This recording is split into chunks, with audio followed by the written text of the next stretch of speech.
Hey there guys, what is going on? It's finally time. We're taking a look at the MP5, which is absolutely broken in this game. I mean, you will see literally every single person running around with either this, the M16, the M4. Basically, these are the best sort of guns in the game at the moment. We might be making a top 5, top 10 list of the best guns in the game at the moment, but pretty much every slot would be filled with the MP5.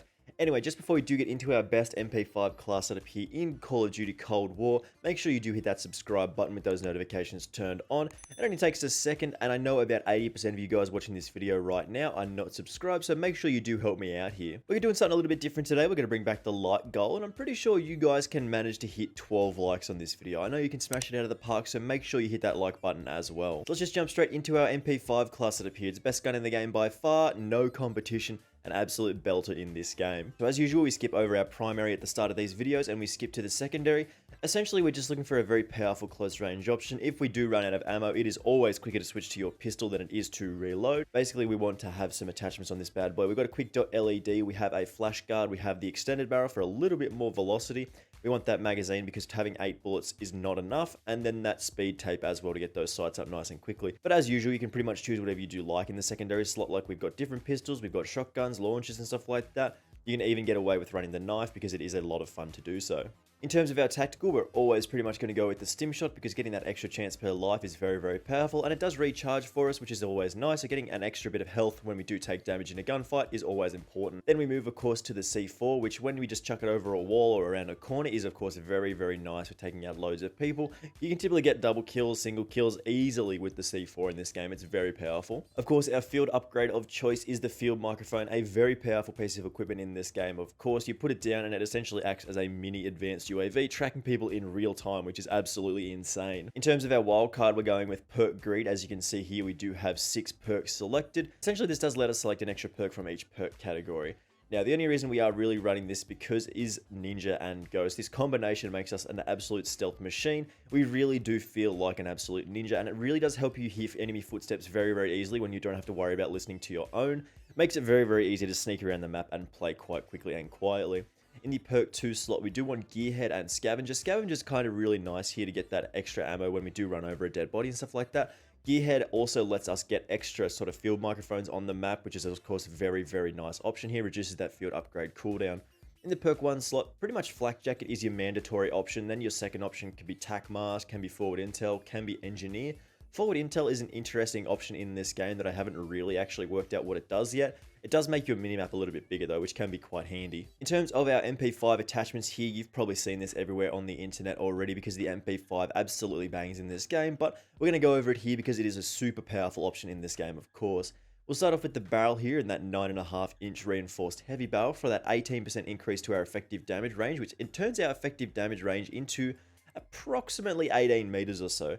Basically what this means is that is where we are doing the most damage. Out to about 18 meters or so, that's where we want to be fighting. So between 0 and 18 meters is where we deal the most damage. Interestingly enough, we've actually got one of the body attachments here. If you are struggling with visibility in this game, particularly on maps like Cartel and sometimes Satellite, any of these flashlights, like your mounted flashlight, your SOF target designator, and then your Tiger Team spotlight, increase your reveal distance, which is very, very interesting here, making we can actually see a lot more people. Like, it just means we can see their name pops up. It's a little bit easier to us to spot people, so you can choose one of these flashlights if you are struggling with visibility on certain maps here. If you're not worried about that, you can of course take on the collapsed stock. Basically with that sprint to fire speed, you can move around the map quite quickly, get those sights up nice and fast, and it allows us to sort of get easy kills. Then we want that underbarrel. The foregrip is a very powerful option in this game. Essentially, you can also run the field agent grip if you do have that unlocked, but the foregrip is a good enough option just to start off with, and it's a fairly early unlock as well. Then that magazine with that 40 round drum, basically giving us more ammo to fire, more starting ammo, and a larger ammo capacity.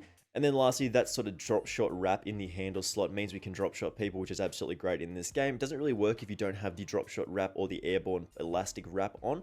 But when you do have the drop shot wrap, you hit those drop shots. Flinch resistance is of course very, very nice here. So one of the best options you can go with here. So as I said, you can swap out your stock if you aren't interested in the laser, but that's up to you really. You can choose whatever you do prefer in this particular slot. And we're just going to jump into some gameplay here like we normally do and have a fantastic time for sure. This isn't a particularly low visibility map by any stretch of the imagination, but you'll be surprised by how much the actual body attachments do help you with visibility. Essentially just means we can see those little red dots on people and see their names a little bit easier, which is always good because I know people are complaining about visibility in this game, which We're just going to move across here. We're just going to ignore that guy for now. He's pushing. I actually couldn't see him at all there. I don't know what's going on. I could not see him at all there. That is very interesting. Here we are talking about how mad visibility gets, and then, yeah, we can't see a guy, so that is very interesting. But, I mean, you already know that the MP5 is busted. Like, literally every single person in this game is running the MP5 at the moment, simply because it is, like, the best option. Like, it's literally just the best gun. Like, there's not really much more you can say about it. Which, another year of Call of Duty in which the MP5 is the best gun in the game. I'm not sure if the game can handle that or not. I'm sure it is not really prepared for it, but I mean, at this point, it is what it is. You deal with what you deal with. It's just kind of silly. Essentially, you will see pretty much everybody in most lobbies just running around with the MP5, and it is what it is. It is what it is, unfortunately. I'm sure eventually they'll take a look at some balancing with this stuff and make sure that some other weapons actually get a chance, but got that guy there.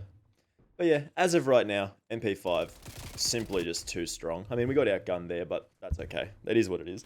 So I've been hearing grumblings of the skill-based matchmaking in this game being far too strong. I heard an interesting little statistic here that somebody posted it on Twitter that a guy with all pro players on his friends list, not a single one of them has a KD over 2, which is absolutely hilarious. Like, that is very, very funny. But, I mean, I don't know, it's kind of hard to tell with those things. It's like, has it always been that way? Or, I mean, obviously people have been able to shred in the game since it came into existence, but having pro players with not having a 2 KD is pretty extreme. Like, that's pretty weird. There's going to be another guy coming up here. Yeah, I gotta go. I cannot deal with that gunfight there. And for the most part, that is the reason why you are seeing so much MP5 spam, simply because it is the best gun in the game. People want every advantage they can get because of how strong the skill-based matchmaking is, which is, it's interesting. Like, it's one of those things that sort of is a cause and effect relationship. Like,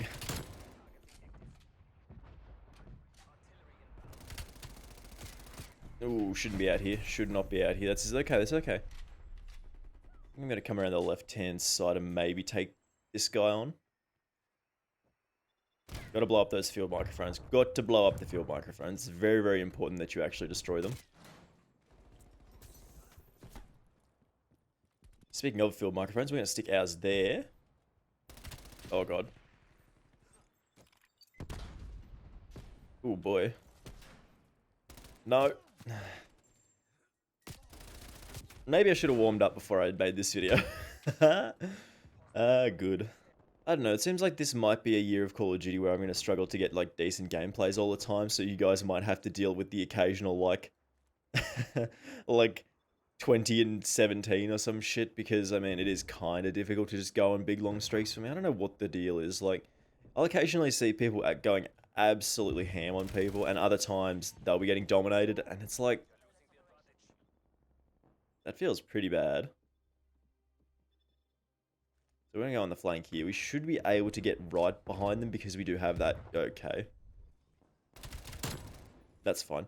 We should be able to get right behind them, continue on our merry way, but apparently the spawn's flipped and they're not over here anymore, so back we go, I guess. You try a big flankaroo and then you just get punished for actually flanking too hard and you ruin the spawns, which is good.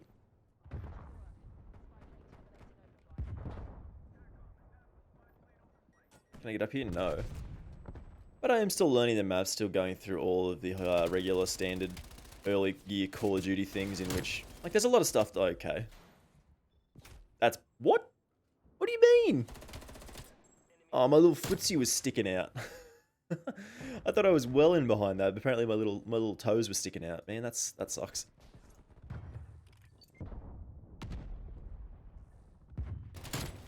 Ooh.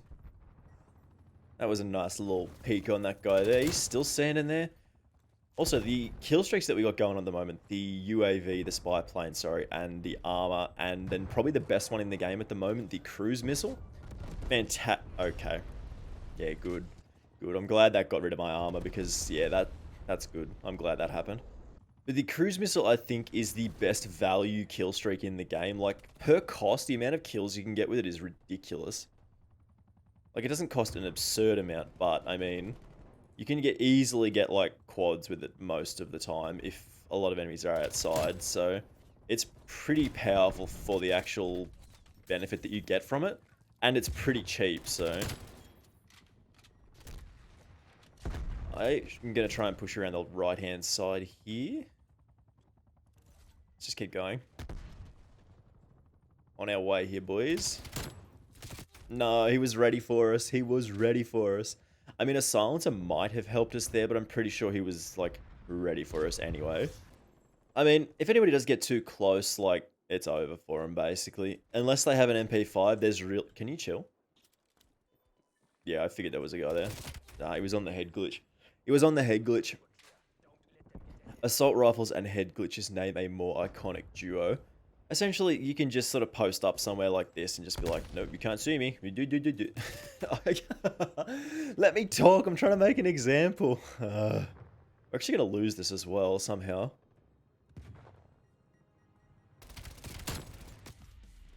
Probably because I've been dicking around the whole time. I'm not going to lie. I've not been paying very much attention here. Let's peek him left, and then... Oh, he just ran at us.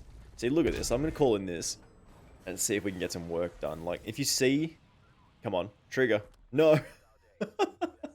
We get 21 and 13. I mean, that's not terrible. That's 1.62 KDs. Not bad, but not the best. It's one of those things where it's like, what can you do? We'll have our final thoughts on this in just a second. Alrighty guys, you already know that the MP5 is broken. Hopefully they are looking at tweaking some of the weapons in this game, making them a little bit better, making some of them a little bit worse, particularly the MP5, because it's quite strong at the moment. You would probably know that, as every lobby is basically filled with people just running around with the MP5, simply because this skill-based matchmaking is too strong, and also the fact that the MP5 is an absolute god weapon in this game. I do appreciate you checking out this video. Make sure you hit that subscribe button if you have not already done so. I do very much appreciate it, and it does very much help me out. The like goal for this video is, of course, 12, which I'm pretty sure you guys can rattle in that pretty easily. So make sure you hit that like button. You do all those other good things, and thank you very much for watching, and I will see you in the next video. Bye!